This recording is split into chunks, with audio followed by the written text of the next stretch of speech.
Olá pessoal, espero que todos estejam bem. Gente, hoje então eu vou dividir com vocês tudo aquilo que eu faria se eu decidisse ter um filho ou uma filha, né? Foram algumas conclusões que eu fui tirando ao longo desses 10, 11 anos de experiência como educadora, lidando aí com as minhas crianças. Para quem está aqui pela primeira vez, eu sou Cristiane Sena do canal 50 Mais com Cris, esse canal aqui onde a gente troca a minha experiência, a experiência de vocês. Vocês sabem que eu adoro os comentários de vocês. Aqui é um ponto de eu dividir com vocês tudo aquilo que eu consegui de coisas boas na minha vida, tudo aquilo que eu experimentei que dá certo na minha vida. Então eu falo sobre educação infantil, que eu sou uma educadora, tenho uma creche na minha casa, moro na cidade de Sydney há 13 anos, e aqui na Austrália, e então essa experiência, essas dicas que eu vou dar é exatamente tudo aquilo que eu acho que um pai e uma mãe deveriam fazer antes de ter o seu filho, né? Essa preparação. Então, se você tem interesse por esse assunto, me dê um like, façam aí os comentários de vocês, se inscrevam nesse canal, que quando a gente chegar a 1000 inscritos, finalmente eu vou abrir aí as lives para a gente poder se conhecer melhor. E me sigam no Instagram. Vamos lá.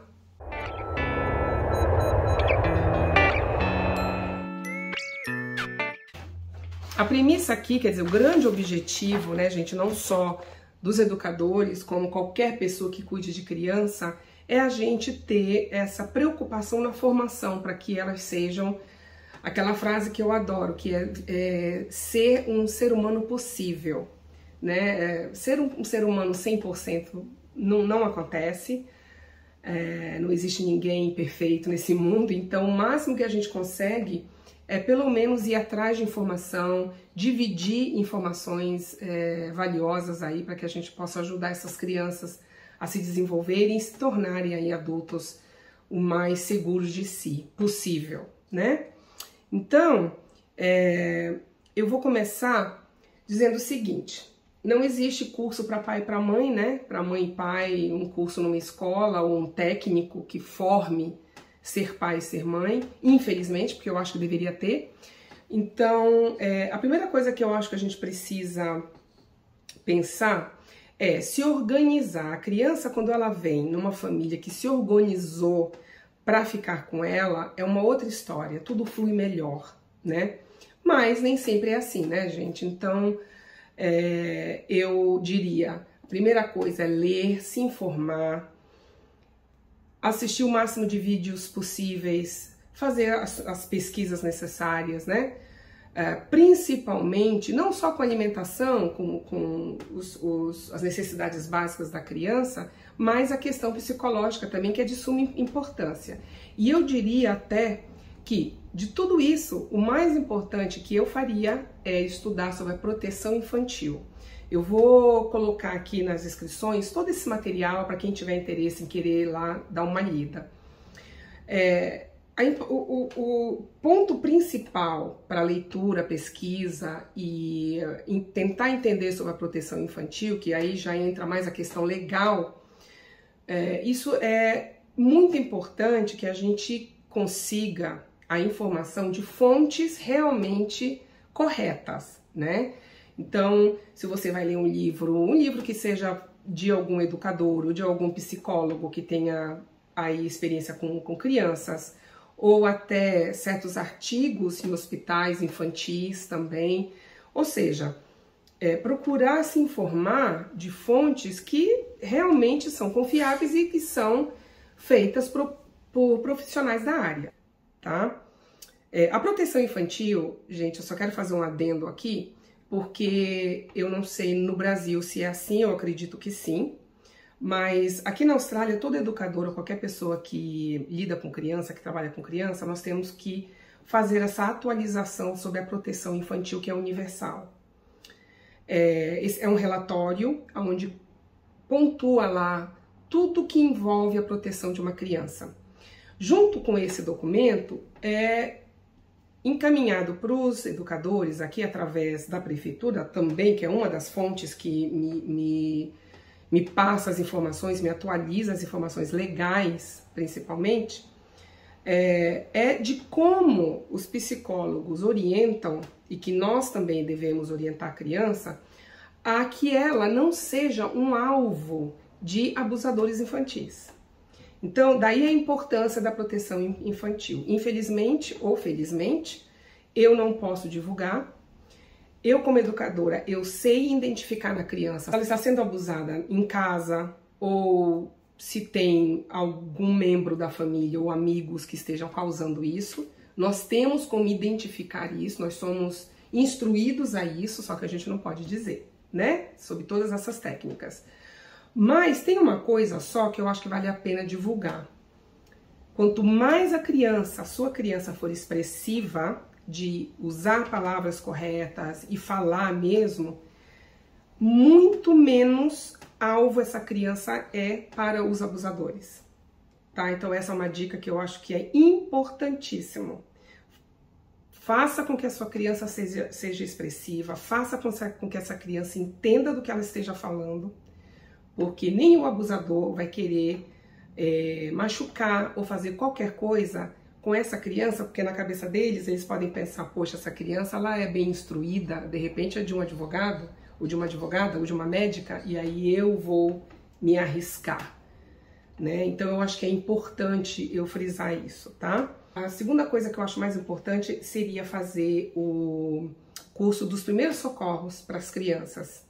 Aqui na Austrália também, eu como educadora, como uma pessoa que trabalha com criança, eu tenho que fazer todo ano e tenho que estar atualizada. É um curso que aqui na Austrália eu já paguei $60, ele não é caro. Ele assim, a metade dele a gente faz pela internet e a outra metade, que é a parte prática, é na sala de aula mesmo. Então é um dia só. É um curso rápido, muito informativo, acho assim muito válido, até para que o pai e a mãe entendam e fiquem mais preparados, no caso de uma criança bater uma cabeça pela primeira vez, ou se cortar, ter um corte leve, que não precisa levar para o hospital, por exemplo, esse tipo de coisa, né? A terceira coisa que eu acho que é também, assim, muito importante para o desenvolvimento emocional da criança, é que eu, como mãe, iria fazer de tudo para organizar um tempinho com a minha criança todos os dias. Eu já falei aqui no outro vídeo que eu tenho uma família, que a mãe não fazia isso. Ela tem dois filhos, os 2 menininhos vinham aqui comigo. E na época que eles vinham, um belo dia, a gente conversou que ela veio se queixar de que o comportamento deles estava meio agressivos em casa e tal. E aí eu questionei, eu perguntei para ela, você tem um tempinho com eles? Você joga um joguinho? Você tem um tempo onde tá só você e eles? Não, não tenho. Aí eu sugeri, eu falei, não existe uma possibilidade de, quando você chegar em casa, os primeiros 10 minutos, por exemplo, né, quando chegar do serviço, não tem como vocês brincarem, fazerem qualquer coisa antes da janta, por exemplo? Ela falou, Cris, eu vou tentar. E ela fez. Hoje, a gente ainda tem muito contato, hoje ela fala que o que melhorou, principalmente o comportamento deles, né? Então, passaram a ser mais calmos, passaram a ter uma convivência mais amigável, são amigos de dividir as coisas que acontecem na escolinha deles, então, tudo aquilo que eu já venho falando aqui, né? Então, esse tempo com o meu filho, no caso, se eu decidisse ter, eu ia definir todos os dias, de segunda a segunda. E por último, gente, é aquilo, a gente precisa conhecer as nossas crianças. O que eu vejo aqui, se eu pudesse linkar um problema, falar sobre um problema maior que eu vejo na relação entre as crianças e os pais, é isso, os pais eles não conhecem as crianças deles. Muitas das vezes eu pergunto, que a gente tem reunião a cada 3 meses, então eu sento, né, com eles e a gente começa a conversar. E eu pergunto até para eu entender o que mudou nesses 3 meses. Vocês identificaram alguma coisa? Ele passou a ter interesse em algo diferente? Me falam, vocês viram, perceberam que a criança de vocês está gostando mais de uma cor tal? Ou gosta mais de um brinquedo tal? Ah, não sei. Acho que não, acho que é o mesmo de sempre.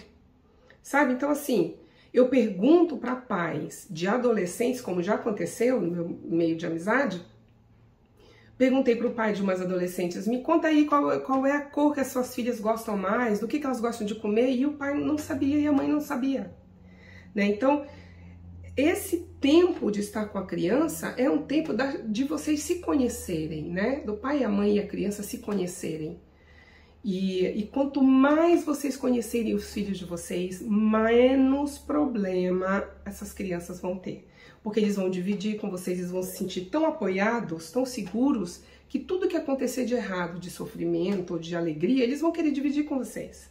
E é isso que a gente quer, né? Não só eu como educadora, que eu também faço esse trabalho aqui, eu também conquisto esse amor deles, esse bem-querer deles para comigo. Então, eu sei que muita coisa eles me falam que quando eu reporto para os pais falam, nossa, eu não sabia.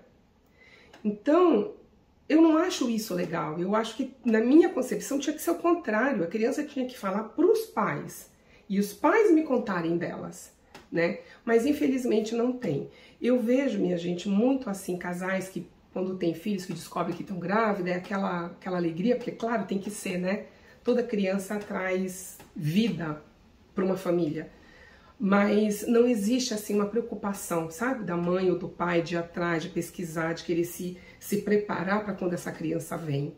E aí muitas das vezes totalmente despreparados, quando a criança chega, ficam aí desesperados, não conseguem lidar, tem que procurar sempre ajuda. Ainda tem, né, gente? Ainda é possível. Ainda tem aqueles pais que procuram um psicólogo, procuram um médico, procuram ajuda na família para ver se consegue orientar, mas quando o casal está preparado, é tudo muito mais tranquilo, minha gente, né? Então é isso. E eu vou terminar essas dicas só abrindo aí a cabeça, tentando abrir a cabeça de vocês, pais de primeira viagem, que vão se tornar pai e mãe. Entendam só uma coisa, a criança, ela nunca vai preferir ficar com a professora ou com a babá. Isso não existe. Toda criança, ela quer ter o pai e a mãe junto. Ou seja, toda criança, ou melhor, toda criança quer estar com a sua família, seja ela estruturada de que forma for, né? Às vezes são 2 pais, às vezes são 2 mães, às vezes é um pai e uma mãe. E nada, nenhuma educadora, nenhuma professora vai tomar esse lugar. Então, o que a criança pede, que eu vejo nas minhas, toda vez que eles saem para umas férias com o pai, que passa 1 mês, 2 meses, quando eles voltam, até eles voltarem com aquela rotina, é sofrido. E eles falam para mim, eu preferia estar com eles. Eu falo para eles, claro, eu também, né?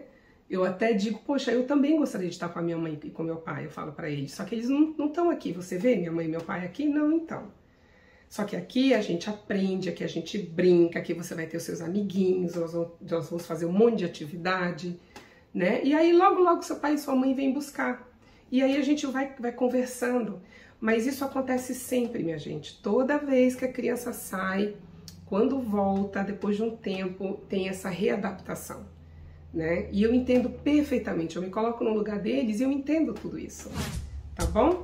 Então é isso. Eu espero que dê tudo certo aí para quem está para receber aí seu primeiro filho. Boa sorte a todos vocês. Um beijo e até o próximo vídeo. Tchau, pessoal!